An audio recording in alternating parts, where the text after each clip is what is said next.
État d'esprit, je suis un peu stressée à vous dire pour essayer le flyboard, mais je pense que ça va être c'est un concept assez sympa et assez fun qui pourrait être accessible à plusieurs personnes telles que des filles.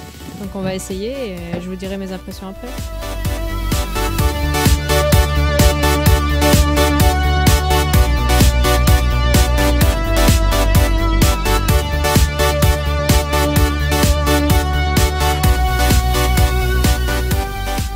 Le flyboard, comme je vous ai dit, c'est vraiment un concept super génial. Je viens d'essayer, je me suis régalée, j'ai fait un quart d'heure dans l'eau très fraîche et pourtant je me suis très bien amusée. Un peu complexe au départ pour se lever, mais dès qu'on a le coup en main, c'est parti et c'est super génial, franchement j'adore.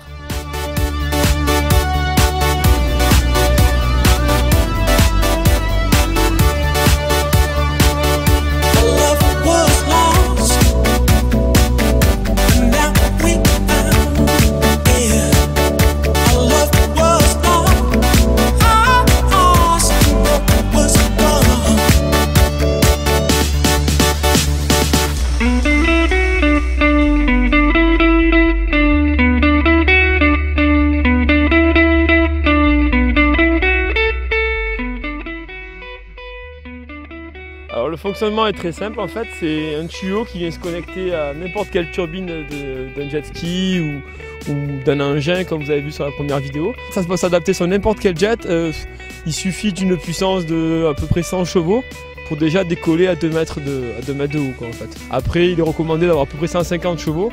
Avec 150 chevaux là vous pouvez atteindre la hauteur maximale du tuyau, c'est-à-dire à peu près 5-6 mètres. Le principe est simple, c'est un tuyau donc on connecte, il y a un système de rotation qui permet en fait de maintenir le tuyau en pendulaire. Il y a un système de rotation ici au niveau du tuyau qui permet que le tuyau ne s'en mêle pas et aussi de pouvoir faire des virages assez facilement. Ensuite vous avez donc là vous pouvez voir les buses principales qui permettent de donner la poussée pour décoller. Et ici vous avez les buses en fait de stabilisation qui viennent se fixer aux mains. Alors en fait, on a 3 versions au niveau du flyboard. On a la première version qui va être en fait dédiée à tout ce qui est location, initiation et pour les personnes qui sont vraiment en apprentissage, où la personne en fait est sur le jet, s'occupe de démarrer et de gérer l'accélérateur. Donc ça c'est vraiment la version la plus simple pour apprendre. Au moins l'utilisateur de la flyboard n'a pas besoin de gérer la puissance délivrée, il ne gère uniquement la hauteur qu'avec l'inclinaison des pieds.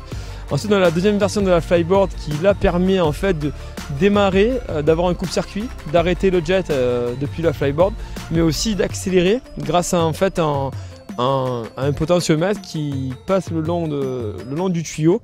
Donc en fait l'utilisateur de la flyboard peut être seul et sans personne sur le jet en fait. Il y en a la troisième version qui sera commercialisée que dans 1 an ou 2, où là carrément on a construit en fait un engin qui est ni plus ni moins équipé d'un moteur marin comme un jet et d'une turbine, mais monté directement à l'envers pour pouvoir propulser l'eau directement dans le tuyau vers l'avant, qui n'est pas conçu pour prendre des vagues comme un jet, donc beaucoup plus léger, beaucoup plus petit, et du coup on arrive à des performances et des vitesses de vol beaucoup plus importantes. Avec un jet en 250 chevaux, vous allez atteindre à peu près 25 km/h, là on arrive avec notre engin à atteindre à peu près 40 km/h.